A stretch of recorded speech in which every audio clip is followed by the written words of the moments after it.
reporting to you live from the colleges of the Ivy League, or as I like to call it, Nerd Central. Right over here, we have a cool, nerdy article from the nerds from Dartmouth College. Dartmouth is part of the Ivy League with Harvard and Yale and all the other freaking nerd colleges. Get over here, nerd. Let me give you a fucking noogie and show you how to play some real man's basketball. Come in my paint. I'm going to slam you on top of your head and give you a concussion. You're in a wheelchair the rest of your life now, you damn nerd. You don't know about basketball. Anyway, here's Dartmouth over here. NBA shot selection has changed in the past 25 years. Needless to say, please like and subscribe. I'm trying to get to 50 subscribers before I pass away. We won't read this whole article. You're not here for me to read a book to you, but it's just an article about how shooting shot selection in the NBA has changed over the last 25 years. Let's take a quick guess at what has changed. They're shooting way more threes than ever. Is it terrible to watch? I don't think it's terrible to watch. Are there too many threes being shot? I would say yes, that's probably true. If you asked me about the 80s and 90s and you said, are there too many post-ups happening and just too much paint play, I would say yes as well. So people like to say Jordan era, 80s, 90s, perfect basketball. All the players are so good, so much more talented than players today. But that's not really true. I have been rewatching all the Jordan finals. I hadn't seen the full games, but I watched the entire 1991 finals. All the full games are on YouTube. Go check them out if you'd like to. And players just weren't as skilled back then, at least at shooting, because when you came up back then, you're not watching Steph Curry and Ray Allen shoot all these threes for you to develop your game around. You're watching most likely post players and all this fundamentally sound basketball, and that's probably how you developed into the game you play there. So naturally, people like to say, players in Jordan's era, they suck, the 90s haters, and they suck, and they can't dribble, they can't shoot. They can dribble and they can shoot, they just can't do it as well as these modern era players because they weren't practicing shooting and dribbling and all this bag work while they were young. Just like these modern NBA players aren't as good fundamentally as the 90s players because the 90s players worked on footwork and all these fundamentals instead of getting into a crazy step back dribble bag for a three. I like basketball either way, but moving on. I'm not going to read you all of this stuff right here, but he's saying, of course, 3-point shots have gone up by a whole lot. I think we all knew that. But right here, once the most popular shot in the NBA is no longer. He's talking about the mid-range jumper. It used to be the most attempted field goal in the NBA, and now it is the least attempted field goal in the NBA. The reason the mid-range jumper was the most popular shot back then, or the most attempted shot, was one, they couldn't shoot threes back then. Again, it's not to say no players can shoot threes. Paxson was still shooting threes. Clyde Drexler was a pretty good three-point shooter. I don't know all the names of the guys back then. I'm not going to pretend that I do. But players were capable of shooting threes. Like I said again, it's not a matter of them not being able to do it. It's a matter of them not practicing three balls 15, 20 years while they're growing up before they make it into the NBA. So one reason why they attempted the mid-range was because there weren't players like today where all these players can all shoot threes and they can all shoot a decent percentage from three and have the freedom to shoot those threes. Back then, everything was very clogged, of course. Probably 3 or 4 guys in the paint, maybe 3 guys in the paint. You have John Paxson or your shooter out here on the wing or out on the corner, and then you kind of run stuff through the post. Maybe you kick it out to the corner, have some ball movement, and usually when it would swing, swing, swing, it makes it to the corner, and someone has an open long mid-range jumper from the corner or an open long mid-range jumper from the wing there, and players would settle for those shots back in the 90s. Again, check out the games on YouTube. You can watch all the 1990s finals full games on YouTube.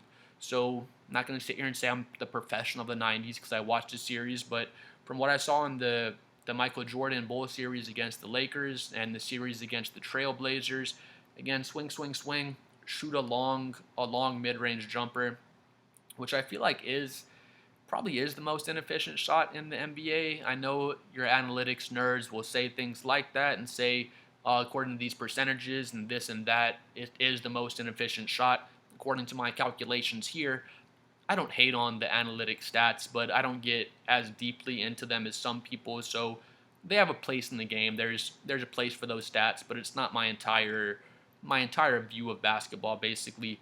But like I was saying again, it would frustrate me so much because say this is the 3 point line and they're like one step inside of the 3 point line, just letting these long range 2 point shots fly. And it's like, dude, just take one step back and shoot it. When you're at practice, take one step back and shoot it.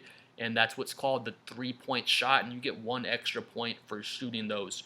So 3 point shot was just like frowned upon back then. It was almost like a last resort thing. You only shoot it if the shot clock is winding down, or if you're down three and it's the end of the game, you have to shoot a three. Those are kind of the only times they would shoot them. They didn't like to shoot them at all if they could avoid it. So, like it's saying here in the article, 3 point shot has risen from the least to the most attempted field goal, with nearly 40% of all shots being launched from three this past season. Again, this article is from 22, so the season he's talking about is 2000, the 21-22 season. And I don't know the exact 3 point attempts this season, but things have just gone up and up more. We were shooting 37.8 threes last season, so basically 38 threes. 2011, we were attempting 18 threes per game, so things just absolutely exploded in the Steph Curry era. And that's a crazy stat, honestly. Nearly 40% of all shots being launched from 3 point land, so almost half the shots getting shot from three, to be honest with you.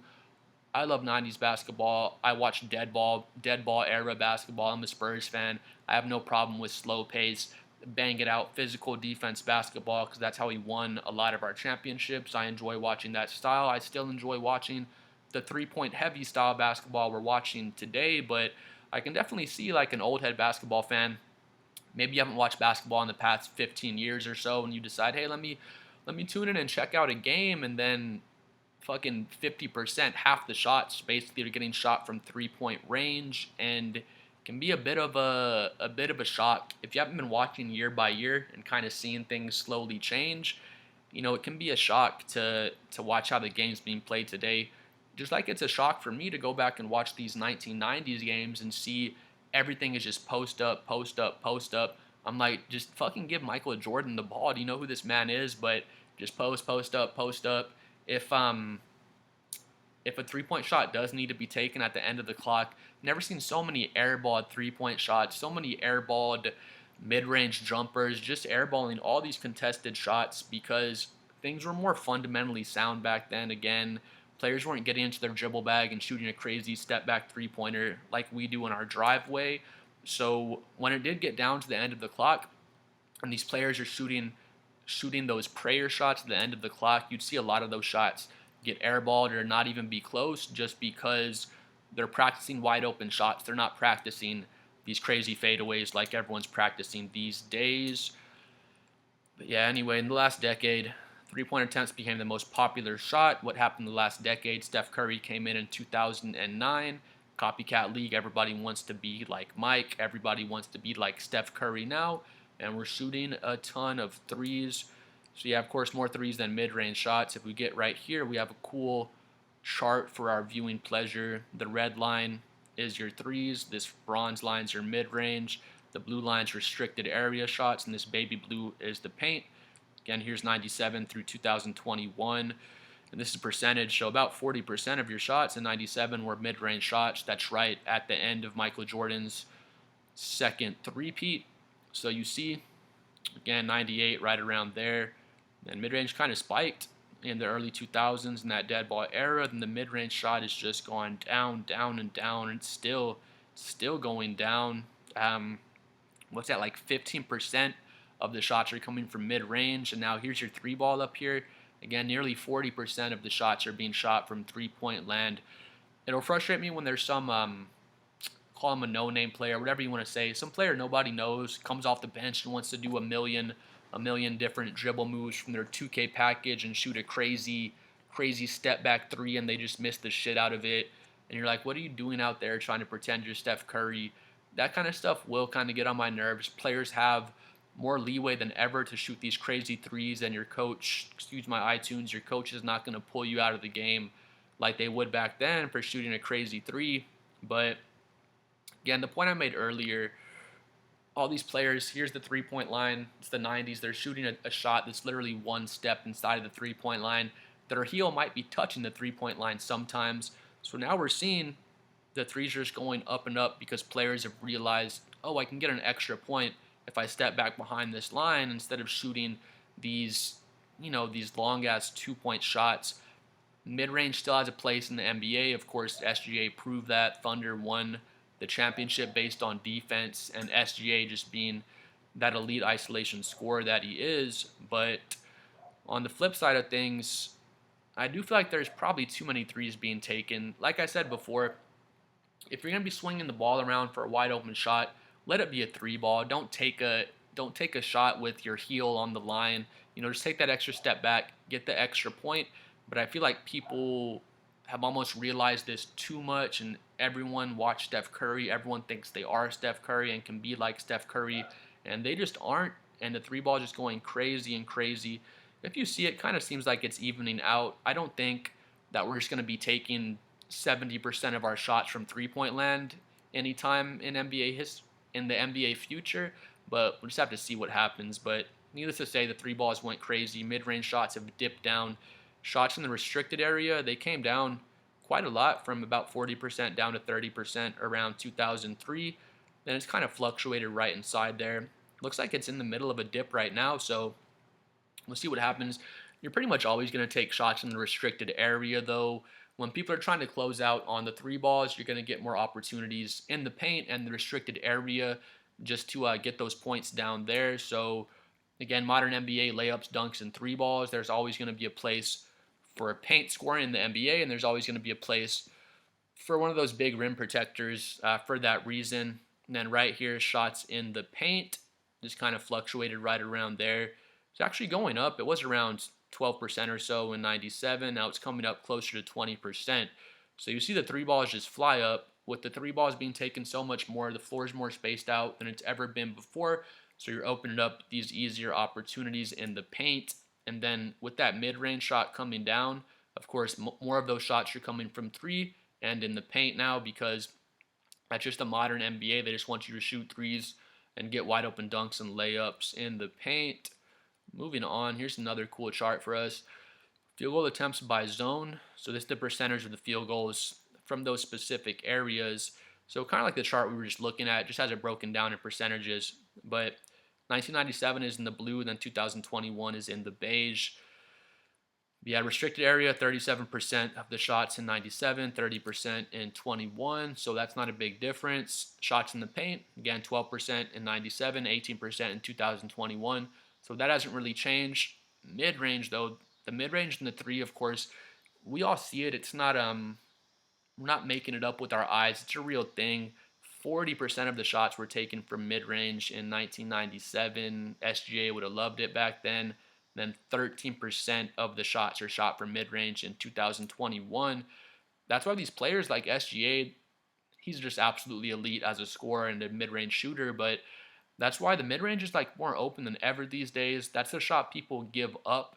And if you're going to be an elite scorer in the NBA, Kevin Durant, SGA, Kobe, Jordan, all these elite scorers, they always have a mid-range shot, unless you're like Shaquille O'Neal, but no one considers Shaq an elite scorer, just more like a paint beast. But all the elite scorers, they always have a mid-range shot. If you're going to be an elite scorer, you're going to have the mid-range, especially with the way they give it up these days. If you're going to shoot a game-winning shot, it's probably going to come from the mid-range. That's where whenever you see a player ISO and get into their bag, they're probably going to try to get to that mid-range shot because it's so open. But yeah, that is jarring. That's an insane difference from 40% all the way down to 13% in 2021. 11% of their shots were coming from the three-point line back in 97. Now it's 40% today. So the three-point haters, the people that don't like today's style of the NBA, I still think the NBA is really entertaining. I love to watch it. Some people are trying to say the NBA is de-evolving. If you watch Steph Curry come in and make all these insane shots he's making, and watch Anthony Edwards play and Victor Wembanyama and Chet Holmgren and SGA and all these guys, it's ignorant to say the game is devolving. That's just players are getting more skilled. Soccer players, football players, baseball, basketball. All the games are always evolving. Players are improving. If you want to say the style of play isn't going the right way or there's too many threes being shot, I can hear you out on that. I think 40% of all the shots being taken being three pointers, it's kind of a crazy number, but again, I feel like things will kind of balance out a little bit more. I feel like right now we're just at the peak of the three-point shooting era.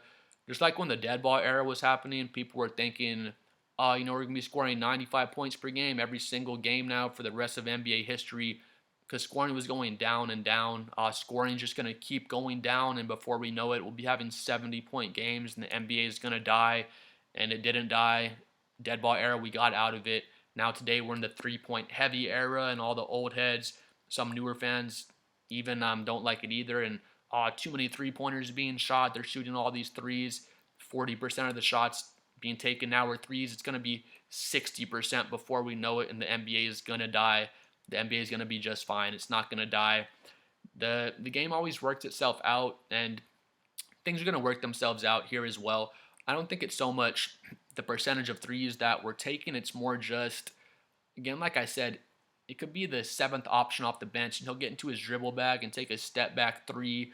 All the big men, people that don't even shoot threes at a high percentage, are just shooting them just to shoot them, just to make the defenses stretch out or respect them. And I think that's kind of where it's a bit of an overkill.